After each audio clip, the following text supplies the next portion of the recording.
विश्ववंदनीय महाकारुणिक तथागत भगवान बुद्ध महान श्रेष्ठ असा पवित्र बौद्ध धम्म, त्याच त्या बौद्ध धर्माचा प्रचार आणि प्रसार करण्यासाठी भगवंतांनी निर्माण केला असा तो आदरणीय पूजनीय भिक्खू संघ, खऱ्या अर्थाने तुम्हा आम्हा सर्वांना ज्यांनी माणूस बनविलं, स्वाभिमानाने जीवन जगण्याचा अधिकार मिळवून दिला, ताठमानेने जीवन जगण्याचा अधिकार मिळवून दिला, असे भारतीय राज्यघटनेचे शिल्पकार महामानव बोधिसत्व डॉक्टर बाबासाहेब आंबेडकर आजच्या या मंगलमय प्रसंगी बिरारे परिवाराने आपल्या कष्टातून, मेहनतीतून, परिश्रमातून ही जी काही वास्तू उभी केली, या वास्तूचं उद्घाटन ज्याला आपण गृहप्रवेश विधी म्हणतोय, या गृहप्रवेश विधीच्या कार्यक्रमाच्या निमित्तानं सर्व जमलेले श्रद्धावान बौद्ध उपासक उपासिका माता भगिनी बांधवांनो, खरं तर या कार्यक्रमाच्या अनुषंगाने बोलण्यासारखं खूप आहे, परंतु वेळ बराच झालेला आहे. खरं तर हा कार्यक्रम 11, 11:30ला 11च्या आत भंतीला भोजन दिलं, 11:30ला कार्यक्रम सुरू व्हायला पाहिजे, 12, 12:30 पर्यंत कार्यक्रम वंदना परित्राण पूजा वगैरे, आणि 1 वाजेला लोक जेवायला बसले पाहिजे. 2-2:30 वाजेपर्यंत लोक जेवायला बसले का 3 वाजता आपापल्या घरी निघून गेले पाहिजे, ऐक नाही. परंतु आपला कार्यक्रम जवळजवळ 2 तास लेट झालेला आहे आणि आभाळ पण आलेला आहे, गरमती आहे, ऐक नाही. आणि मी या ठिकाणी मी तुमचा अजिबात या ठिकाणी वेळ घेणार नाही, फक्त तुमचे 10 मिनिटं या ठिकाणी घेणार आहे. आणि मग 10 मिनिटं आपण सर्वांनी शांत चित्ताने, एकाग्र चित्ताने आपण सर्वांनी या ठिकाणी आपलं मनोगत या ठिकाणी श्रवण करायचं आहे. प्रिय सज्जनांनो, माणसाच्या मूलभूत 3 गरजा मानल्या जातात, त्या म्हणजे अन्न, वस्त्र आणि निवारा. ह्या मूलभूत 3 गरजा आहेत. परंतु या 3 गरजाच्या व्यतिरिक्त माणसाने आपल्या सुखसुविधेसाठी अनेक प्रकारच्या गरजा निर्माण केल्या माणसाने. लक्षामध्ये, पशु पक्षी जीव जंतू किड्या मुंगे याला फक्त 2च गरजा आहेत, त्या म्हणजे अन्न आणि निवारा.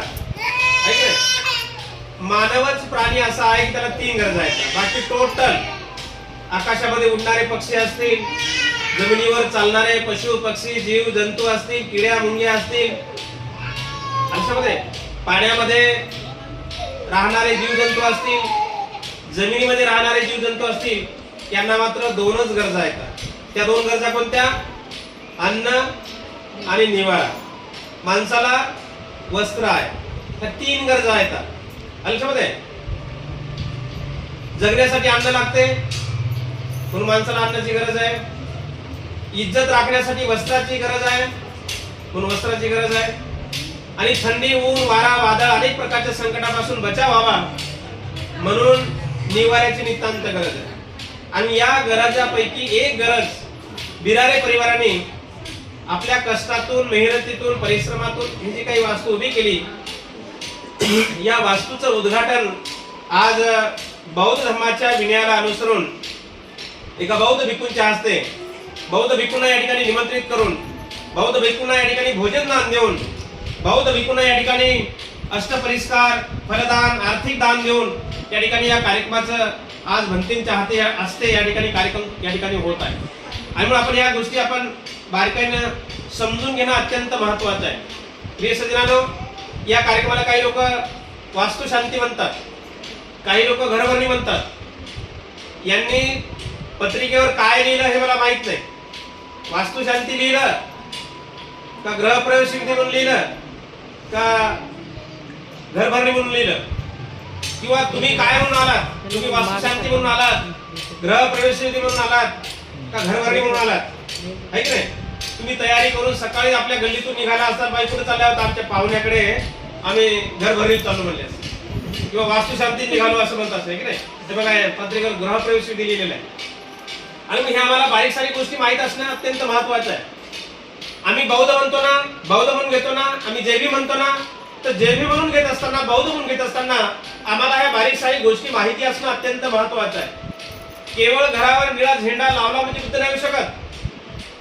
लक्षामध्ये, घराला निळा कलर मारला म्हणजे बुद्ध नाही येऊ शकत. घरावर अशोक चक्र कोरलं म्हणजे बुद्ध नाही येऊ शकत. घरावर बाबासाहेबांची सही कोरली म्हणजे बुद्ध नाही येऊ शकत. घरामध्ये सुंदर सुंदर अशा मूर्त्या किंवा बुद्ध बाबासाहेबांचे फोटो ठेवले म्हणजे बुद्ध नाही होऊ शकत. कपाळाला नीळ लावली म्हणजे बुद्ध नाही होऊ शकत. गळ्यामध्ये निळा रुमाल वापरला म्हणजे बुद्ध नाही होऊ शकत. गळ्यामध्ये अशोक चक्र बांधलं म्हणजे बुद्ध नाही होऊ शकत. आम्हाला खऱ्या अर्थानं बौद्ध म्हणून घ्यायचं असेल, बौद्ध म्हणून वावरायचं असेल तर आम्हाला बौद्ध धर्माच्या विनयाप्रमाणे, बौद्ध धर्माच्या चाकोरीप्रमाणे आमच्या जीवनाची वाटचाल करणं अत्यंत महत्वाचं आहे. लक्षामध्ये नाही तर जय भीम बोलो आणखी तर नाही. लक्षामध्ये हे नाही झालं पाहिजे. आपण आपल्याला धम्माच्या विनयाप्रमाणे, कारण बाबासाहेबांनी मोठ्या कष्टानं मोठ्या परिश्रमानं एवढा मोठा हा पवित्र बौद्ध धर्म दिला. डॉक्टर बाबासाहेब आंबेडकरांनी 14 ऑक्टोबर 1956 ला तुम्हा सर्वांना बौद्ध धर्माची दीक्षा दिली. 1956 त्या 2026 पर्यंत आपण 6 आकडे गिनती जर लावला तर आपल्याला बौद्ध धर्माची दीक्षा घेऊन 70 वर्ष पूर्ण होत आहेत. आम्ही या 70 वर्षामध्ये आम्ही काय केलं आणि काय नाही केलं, काय करायला पाहिजे आणि काय नाही करायला पाहिजे, काय घ्यायला पाहिजे आणि काय नाही घ्यायला पाहिजे याचं परीक्षण करणं अत्यंत महत्वाचं आहे. नुसतं घोषणा देऊन, नुसतं उदो करून, नुसतं नाचून कुदून बाबासाहेबांची जयंती साजरी होत नाही. बाबासाहेबांनी आपल्याला सांगितले की बाबा तुम्ही वाचाल तर जीवनामध्ये वाचाल. बाबासाहेबांनी सांगितले की शिक्षण हे वाघिणीचे दूध आहे, जो प्राशन करील तो गुरुकुल्याशिवाय राहणार नाही. आणि म्हणून आपण शिक्षण आपल्या मुलांना मुलींना आपण शिक्षण दिले पाहिजे. आपण लक्षामध्ये आपण वाचन केलं पाहिजे. आपण आपल्या घरामध्ये असे जे कपाट आहेत ना ते पुस्तकाने कपाट भरलेले असले पाहिजे.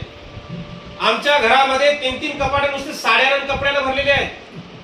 आम्हाला उद्याचे कोणते कपडे घालायचे डोक्यात आम्हाला विचार येतो की कोणते कपडे घालायचे, आम्हाला मॅचिंगचे त्याच्यावर कपडा कोणता आहे आम्ही याचा विचार करतो. परंतु आमच्या कपाटामध्ये पुस्तक असले पाहिजे. लक्षामध्ये बाबासाहेबांनी आपल्याला वाचायला सांगितलं, वाचाल तर जीवनामध्ये वाचाल.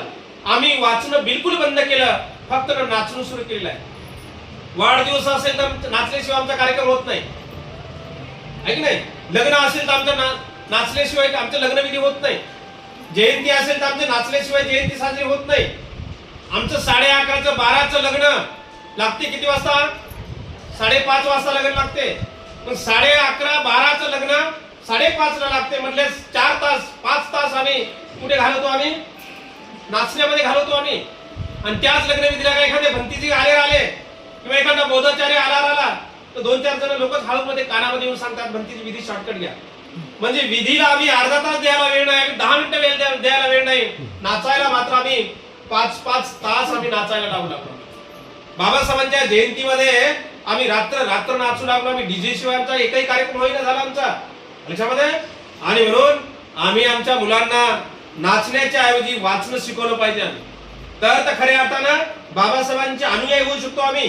तर खऱ्या अर्थानं आम्ही धम्माचे अनुयायी बनू शकतो आम्ही.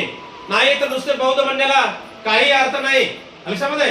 आणि म्हणून या ठिकाणी बिरारे परिवाराने आपल्या कष्टातून, मेहनतीतून, परिश्रमातून ही जी काही वास्तू उभी केली, या वास्तूला काही लोक उद्घाटन म्हणतात, काही लोक वास्तुशांती म्हणतात. वास्तुशांती म्हणजे काय आम्हाला कळायला पाहिजे. या वास्तूला शांत करायचं का? मग आज 1 भंतीचे आणले काय, 5 भंतीचे आणले काय, 10 भंतीचे आणले काय, किंवा भंतीच्या व्यतिरिक्त एखादे साधू संन्यासी आणले काय, त्या ठिकाणी होम हवन भजन कीर्तन केलं काय, आहे की नाही. ही वास्तुशांती होणार आहे का? ही वास्तू तर निर्जीवच आहे ना. अगदी पहिल्यापासून ते वरच्या छतापर्यंत. एवढंच नव्हे तर याच्या आणखी 5 मजली जरी बिल्डिंग बांधली तर त्या 5 मजल्याच्या वरच्या छतापर्यंत ही बिल्डिंग तर निर्जीवच आहे ना. या बिल्डिंग मध्ये काय विटा आहेत, सिमेंट आहे, लोखंड आहे, रेती आहे, दगड आहे, माती आहे, दरवाजा आहे, फरशी आहे, खिडकी आहे की नाही. हे तर सर्व निर्जीवच आहे की नाही. मग याला शांत करायचं का? याला शांत करता येईल का आपल्याला? आहे की नाही. मग शांत वास्तू शांती म्हणजे काय हे आम्हाला नीट समजलं पाहिजे. या वास्तूमध्ये राहणारा जो काही परिवार आहे, या वास्तूमध्ये राहणारे जे काही सदस्य आहेत, सभासद आहेत, या लोकांच्या मनाचे विकार शांत झाले पाहिजे. बुद्ध म्हणतात माणसाच्या मनाचे विकार 8 प्रकारचे विकार आहेत.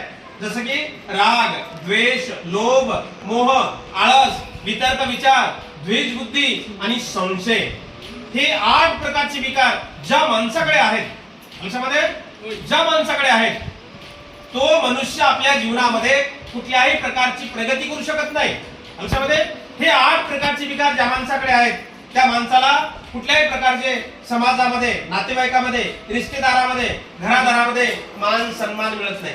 एखादा माणूस रागीट असू त्यावर त्या माणसाला लोक चांगलं म्हणतात का? त्याचं काय खरं आहे म्हणतात, लय रागराग करतो म्हणतात, लय घाण बोलतो म्हणतात, ऐक नाही, लय चिडचिड करतो म्हणतात होतो.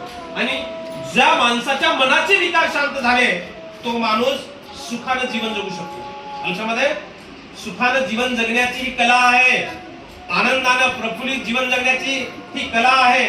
आणि म्हणून जर आपल्याला सुखानं जीवन जगायचं असेल, इथं बसलेल्यापैकी असं कोण आहे मला सांगा बरं, हातवर करा बरं, की तुम्हाला असं वाटतं की मी दुःखी असलो पाहिजे, माझा परिवार दुःखी असला पाहिजे, माझ्या परिवारातील सर्व लोक दुःखात असले पाहिजे, माझे लेकर बाळ दुःखी असले पाहिजे, असं कोणाला वाटते?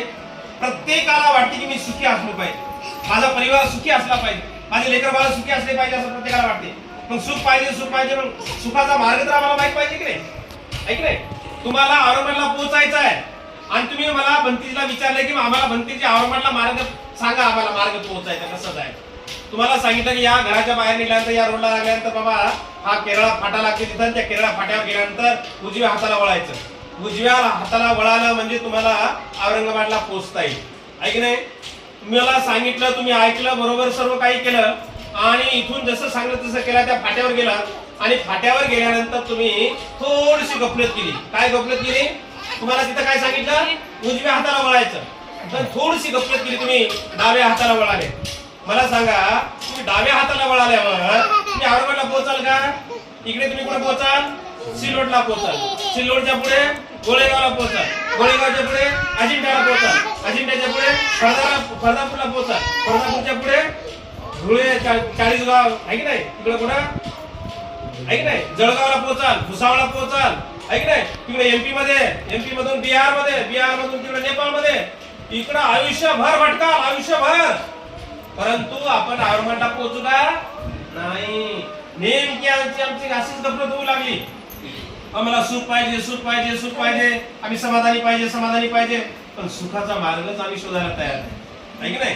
आणि म्हणून जर सुखानं जीवन जगायचं असेल, आनंदाने जीवन जगायचं असेल, प्रफुल्लित जीवन जगायचं असेल, विकारातून मुक्त व्हायचं असेल, दुःखातून मुक्त व्हायचं असेल, तर आम्हाला धम्माच्या विनयाप्रमाणे, धम्माच्या चाकोरीप्रमाणे आमच्या जीवनाची वाटचाल करणं हे अत्यंत महत्वाचं. आणि म्हणून आम्ही सकाळ संध्याकाळ घरामध्ये वंदना ग्रहण केली पाहिजे, आपण शील ग्रहण केलं पाहिजे, आपण शीलाचं पालन केलं पाहिजे, आपण त्याच्यामध्ये धम्माच्या विनयाप्रमाणे आमच्या जीवनाची वाटचाल केली पाहिजे, आपण दररोज आपण ध्यान केलं पाहिजे, आपण त्याच्यामध्ये आणि नेहमी आपण दान पण केलं पाहिजे, आपण मनन पण केलं पाहिजे, आपण चिंतन पण केलं पाहिजे. आपण ही संधी फक्त मानवासाठीच आहे. जनावराला, पशु पक्षी, गाईला, कुत्र्याला, म्हशीला आल्यामध्ये ही संधी आहे का? ती ध्यान मनन चिंतन करू शकतात? ती करू शकत नाही. एखाद्या बैलाला म्हणा बरं तुम्ही 5 मिनिटं डोळे लावून ध्यान कर म्हणून, ध्यान करू शकत नाही. एखाद्या कुत्र्याला म्हणा बरं दोन्ही हाताने दान दे म्हणून, नाही देऊ शकत. आयुष्यामध्ये एखाद्या दुसऱ्या जनावराला म्हणा बरं तुम्ही मनन चिंतन कर थोडंसं बस ध्यानामध्ये, नाही. ऐक नाही, ध्यान करता येते फक्त माणसाला, दान करता येते माणसाला. त्याच्यामध्ये ही संधी आहे आपल्यासाठी, आपण ती करतच नाही. आपण दान म्हणलं का लगेच ताण येतो आपल्याला, ऐक नाही. इकडं अवांतर आम्ही किती खर्च करू, आम्ही अवांतर काही खर्च करू आम्ही. आपण शील ग्रहण केलं पाहिजे आपण, तर खऱ्या अर्थानं मानवी जीवनामध्ये आल्याचं सार्थक आहे. नाही तर काय अर्थ आहे? जसे पशु पक्षी जीव जंतू जन्माला येतात, काही दिवस जगतात आणि एक दिवस मरून जातात, तसं आपण जन्माला यायचं, काही दिवस जगायचं आणि एक दिवस मरून जायचं. मग त्या पशु पक्ष्यामध्ये आपल्यामध्ये काय फरक आहे अशामध्ये? आणि म्हणून आपल्याला ही संधी आहे. आणि म्हणून या ठिकाणी बिरारे परिवाराच्या या कार्यक्रमाच्या निमित्तानं प्रत्येकाने हा एक महत्वाचा संदेश आपण या ठिकाणी घेऊन गेलो पाहिजे, आपण की नित्य नेमानं दररोज सकाळ संध्याकाळ आपण शील ग्रहण करा, धम्माचं आचरण करा, बुद्ध बाबासाहेबांच्या पूजा करा, आपण अगरबत्ती लावा, मेणबत्ती लावा, बुद्धाच्या, धम्माच्या, संघाच्या गुणाचं स्मरण करा आणि आपल्या जीवनाची वाटचाल करा. तर खऱ्या अर्थानं मानवी जीवनामध्ये आल्याचं सार्थक होईल, अन्यथा काय अर्थ होणार नाही लक्षामध्ये. आणि म्हणून या ठिकाणी बिरारे परिवारानं सुद्धा मला या ठिकाणी सांगायचं आहे की आज भंतींना बोलावलं, भंतीनं आग्रह करू बोला, 15 दिवसापासून आग्रह करू भंतीजी तुमची तारीख सांगा. आणि मग त्यांना म्हणलं बाबा आजची तारीख खाली आहे, तुम्ही कार्यक्रम. मग त्यांनी कार्यक्रमाला निमंत्रित केलं तुम्हा सर्वांना. आमच्या लोक काय करतात, पहिले सारं कार्यक्रमाचं आयोजन करतात, मंडपवाल्याला सांगतात, आचार्याला सांगतात, पत्रिका वाटतात आणि ऐन वेळेला मग सुचते मग भंतीजी पाहिजे, मग भंतीला हळूच फोन करतात, भरती तारीख बुक झालेली असते आहे की नाही. आपण पहिले भरतीची पण तारीख बुक केली पाहिजे.